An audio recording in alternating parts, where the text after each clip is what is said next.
여러분 반갑습니다. 빵식입니다. 시청하시기 전에 방송에 도움이 되는 좋아요 버튼 한 번씩 눌러주시고 영상에 대한 여러분들의 이 소중한 의견을 댓글로 좀 마구마구 달아주시면 대단히 감사하겠습니다. 이번 시간은 박근혜 대통령 탄핵의 진실 시간입니다. 본론에 들어가기 전에 이 박근혜 대통령 석방을 추석 전, 그러니까 연휴 전인 9월 17일에 석방이 되어야 되는데 현재 이 국민의힘당에서 아무런 말을 하지 않고 있고 이 청와대에서도 국민의힘에서 좀 떠들어주기를 기다리고 있는 듯한, 그리고 국민의힘당이 또 이렇게 떠들어대야 기사화가 또 되고 그러면 좀 수월할 텐데 전혀 움직이지 않고 있다라고 해요. 여러분들이 국민의힘이라든지 각 의원에게 전화나 팩스를 보내서 형 집행정지라도 석방이 될 수 있게끔 목소리를 좀 내라고 다그쳐 주시기를 좀 바랍니다. 여러분들은 박근혜 대통령이 탄핵된 이유가 뭐라고 생각하세요? 박근혜 대통령이 내란 및 외란죄를 저질렀습니까? 헌법 84조를 보시면 내란 및 외환의 죄를 저지르지 않았다면 현직 대통령에 대한 형사 소출을 수가 없게 되어 있습니다. 그런데 좌익들은 헌법을 무시하면서 국회 소출을 통해 가지고 탄핵을 시켜버렸죠. 윤석열의 특검에서 592억 원의 이 천문학적인 뇌물 수수를 엮어버리고 받지도 않은 돈을 묵시적 암묵적 청탁이라는 말도 안 되는 죄명을 씌워가지고 결국 감옥에 보냈습니다. 이런 논리라면 문재인은 100번도 더 탄핵이 되고 감옥살이를, 아니죠, 저 무인도에다가 박아놔야 되죠. 그렇게 해야 될 텐데 지금까지도 실실거리면서 잘 돌아다니고 있습니다. 왜? 이 무능력한 야당 때문에 그런 겁니다. 어차피 쟤네들은 한편이기 때문에 겁날 게 없어. 역대 이런 대통령이 세상에 어디 있었습니까? 온갖 진짜 역대급으로 다 저질러 놓고 역대급으로 편하게 생활하고 앉아 있습니다. 이게 다 100% 제1야당인 국민의힘당 잘못이라고 저는 생각합니다.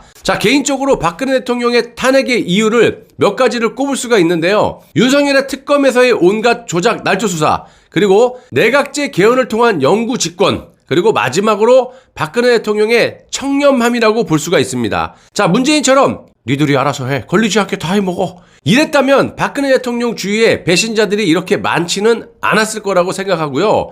자, 그런데 워낙 원칙적인 데다가 청렴하다 보니까 한마디로 주위에서 먹을 게 없었다라는 거예요. 자, 그래서 오늘은 박근혜 대통령이 국가를 위해서 어떤 정책을 하려다가 좌익들의 손에 또 좌익들의 선동에 탄핵이 되었는지 분석을 한번 해보도록 하겠습니다. 2015년 7월 9일 새누리당 이현재 의원이 기업활력 제고를 위한 특별법을 발의합니다. 이 법안의 골자는 11개 분야의 신산업에 한해 이 기업 합병과 분할 등 사업 재편을 쉽게 할 수 있도록 상업, 세법, 공정거래법 등의 규정된 각종 규제를 특별법을 통해서 한꺼번에 싹 풀어주는 그런 내용입니다. 자, 이 법안은 중소형 기업을 대상으로 삼았고 대기업의 경우는 10% 정도가 적용 대상이었습니다. 자, 이 때문에 중소기업의 구조조정에 단비가 될 것이라는 전망이 지배적이었고 일본 같은 경우에도 기업들의 구조조정을 돕기 위해서 1999년 이 산업활력법을 만들어가지고 제조업에 활력을 불어넣어준 그런 사례도 있습니다. 대한민국은 무조건 제조업을 살려야 돼요. 그래야 일자리가 생기지 말래도 생기는 겁니다. 그렇게 되면 또 낙수효과로 자영업자들도 살 수 있는 거 아니겠습니까? 내수시장이 당연히 돌게 되는 거죠. 저는 한 가지 덧붙이자면 국내 기업에 있던 각종 규제 때문에 여기서 기업 활동을 못하고 외국에서 떠도는 그런 중소기업들을 빨리빨리 하루빨리 리쇼어링을 통해서 싹 다 불러들이고 규제 완화를 통해서 대한민국 이 땅에서 국내 기업들이 활발하게 기업 활동을 할 수 있게끔 해야 일자리가 자동적으로 창출이 된다는 걸 말씀을 드립니다. 자, 그런데 당시 이놈의 더불어민주당과 정의당이 대기업에게 특혜를 준다라는 이 쓸데없는 이유로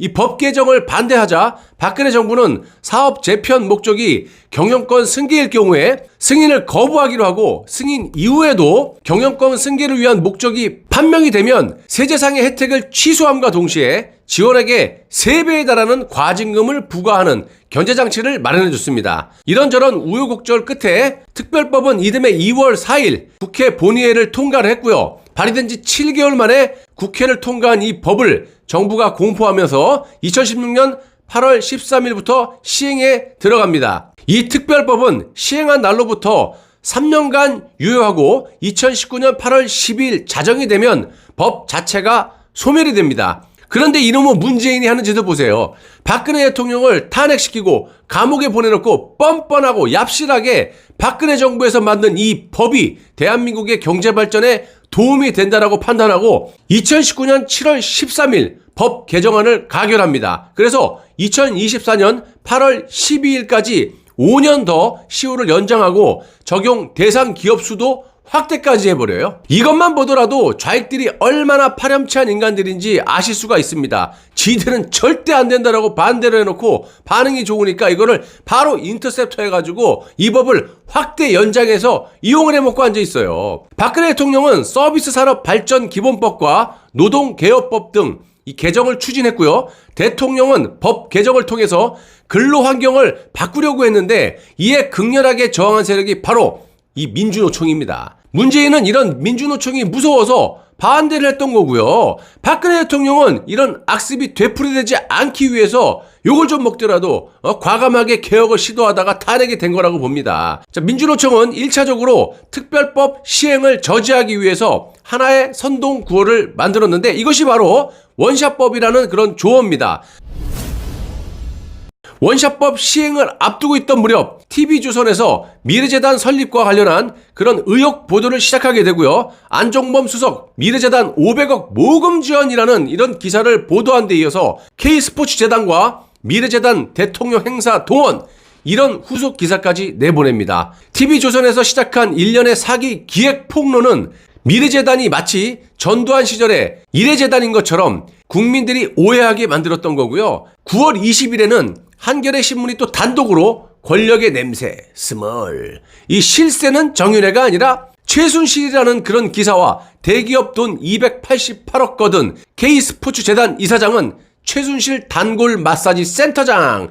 이런 기사 두 개를 동시에 내보냈고요. 이는 박근혜 대통령 사건의 실체를 곡해하게 만든 전형적인 왜곡 기사라는 겁니다. 아시다시피 정동춘은 서울대학교 체육교육학과 출신이고 서울대 대학원에서 스포츠의학 분야 이 논문으로 석사, 박사학위를 받은 분이시고 정동춘이 운영한 CRC 운동기능회복센터는 정형외과 물리치료실과 비슷한 그런 기능을 하는 곳인데 한겨레는 국민들이 봤을 때 마치 아름답지 못한 그런 느낌의 마사지 센터처럼 역겨운 느낌을 최소훈을 통해서 박근혜 대통령에게 전이되도록 그렇게 하는데 큰 역할을 했다는 겁니다.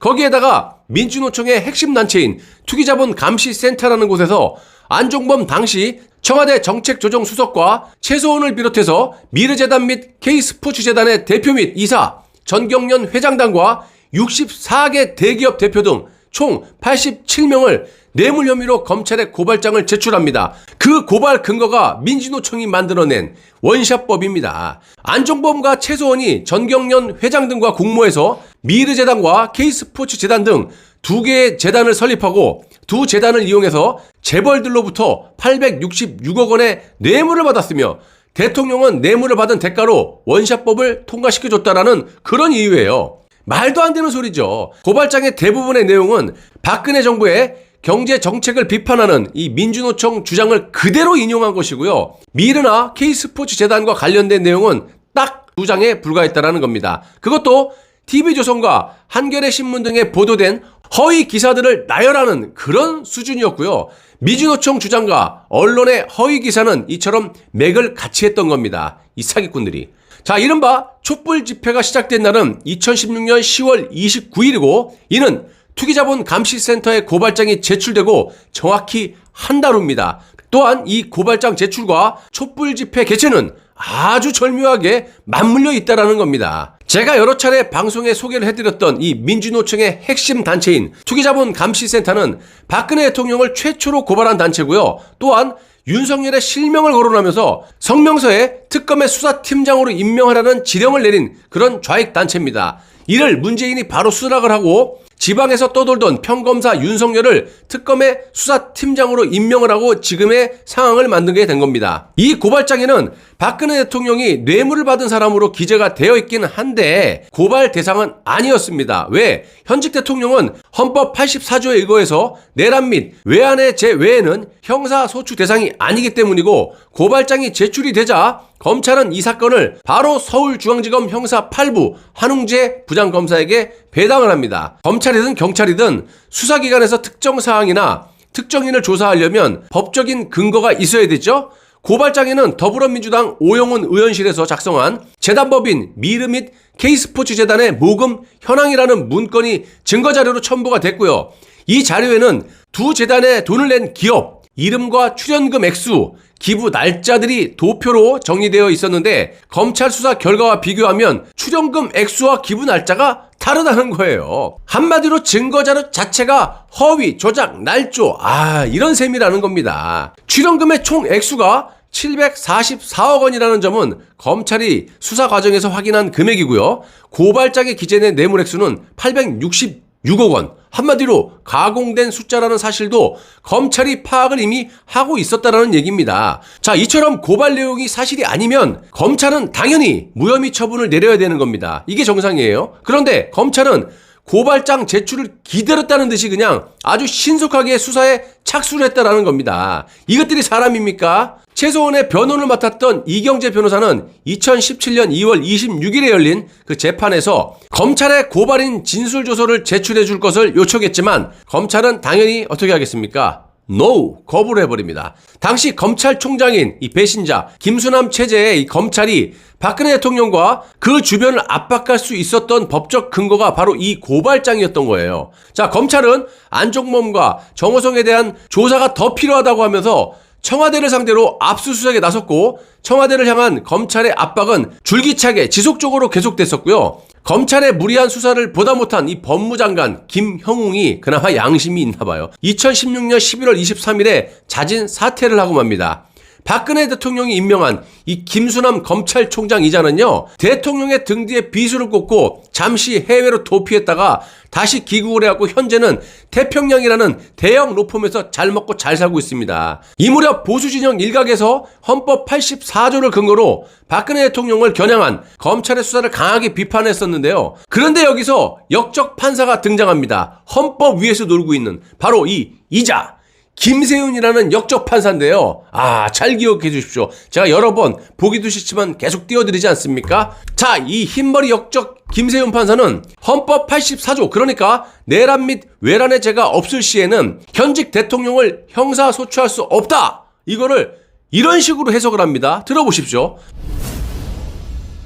헌법 제84조는 대통령이 재직 중에 내란 또는 외란의 죄에 해당되지 아니하는 죄를 범한 경우에는 재직 중에 법원의 재판을 받지 아니한다라는 의미로 해석됨이 타당하며, 대통령에게 증인 자격으로 형사 재판에 출석하지 아니할 특권이 있다는 의미로까지 해석하기는 어렵다. 나아가 설령 헌법 제84조를 대통령이 재직 중 형사 재판의 증인으로 출석하지 않을 그런 특권까지 부여한 것으로 해석할 수 있다 하더라도 그것만으로 곧바로 대통령과의 공무관계를 전제로 한 공소 제기 자체가 헌법 제84조에 위반된다고 볼 수도 없다.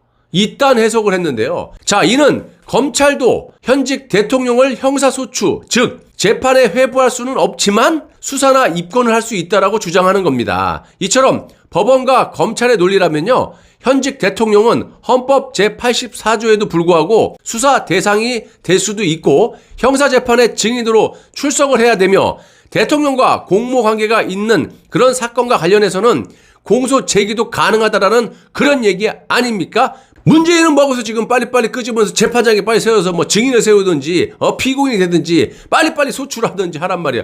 나 참 이게 논리가 앞뒤가 안 맞지 않습니까, 얘네들은. 더 쉽게 말씀드리자면 김세윤 판사가 헌법 제84조가 있긴 한데 이거 안 지켜도 무관하다라고 그렇게 짓거리는 거 아닙니까, 여러분? 아니, 제 말이 틀렸습니까?